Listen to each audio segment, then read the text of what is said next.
Hello, hello, hello. Iyan na, ito tutorial what an SSH. So kanina or ang last video, ang aton gin topic is telnet. Actually, telnet is dire naton pinapagamit aton yan na. Kaya ano, tungod it security purposes. Di ba kung nakanumdum ka mo ang naton previous nga video o kanina, nag-input kita in password Cisco. Ito niya password is nakasave ito niya up plain text. Amo nga dire na pinapagamit it telnet. So itaton gamiton not yan nga remote access is SSH.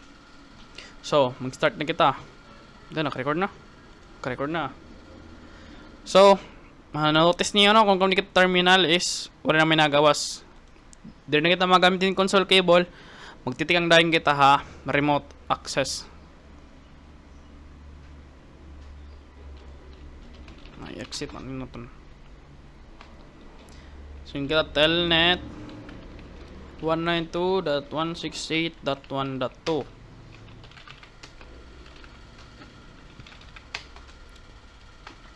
So paano natin ma-configure an aton naton SSH connection? So unang una makadiyan kita config terminal. Command mag-input kita yung username. Yun yung command. I-input lang ninyo. Username. Tapos ang new username. So, gagamitin nyo nga username is admin. Tapos natin password. Mas kinala kita nga Cisco. Liwat. Enter to natin. Yun na. Okay na tiya. Itaton next nga bubuhaton is mag-set up han IP domain name. So, at bubuhaton masyadong kitang IP domain name tapos ano mo gusto nga domain name. At example lang yung gagamitin nyo na is netacad.pke. Okay na tayo dito. So next na ito na bubuhaton is i-configure an imo RSA. At command din is crypto ay makita notebook. Crypto key generate RSA. Crypto key generate RSA. Enter leto niyo, magawas to niyan input. Dati bubutang ada is 1024. Okay na. Summer na kita S1 config SSH5 enabled. So may din na kita SSH. Pero di rin pa kita pwede mag SSH ha. At babuhatan na rin siya han. Makato kita configuration mode. Handline. Kung ma-show are you kita. Oh. Do show are you.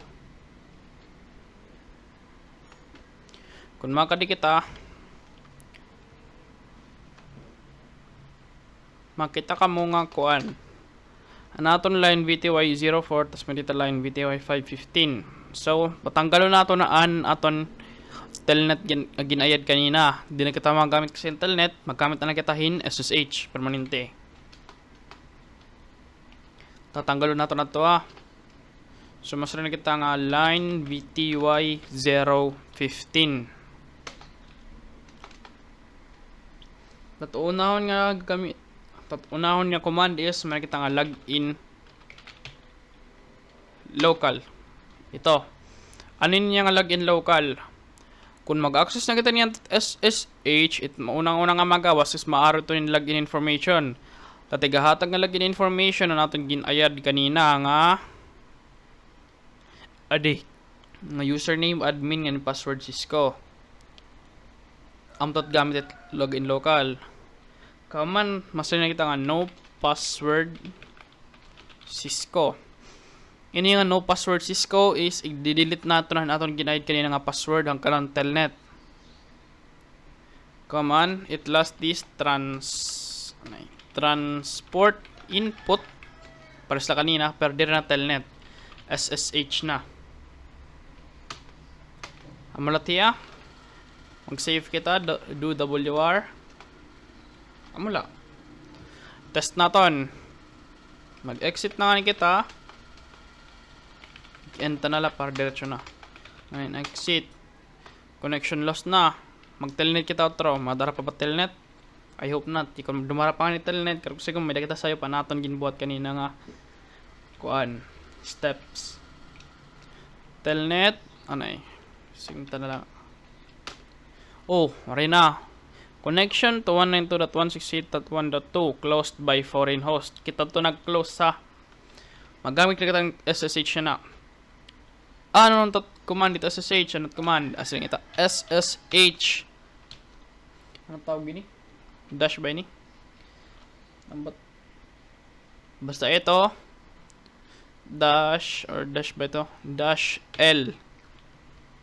L ha, dere 1. Edit 1, edit L. Edit L. Dash L. Tapos sa naton username kanina ang ginayad. Admin. Tapos ang aton IP address han. Switch 192.168.1.2. Kina, nakakaroon na yung password. Cisco. Oh, nice. Nakasakob na kita ang aton configuration na naton switch. Mag-enable kita. Sus, ano ba ini?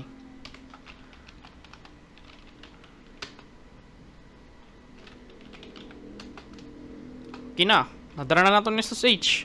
Di na natin kinanglan gumamit yung telnet. Mas secure kasi telnet. So, amon talaga gagamitin natin yan na from now on.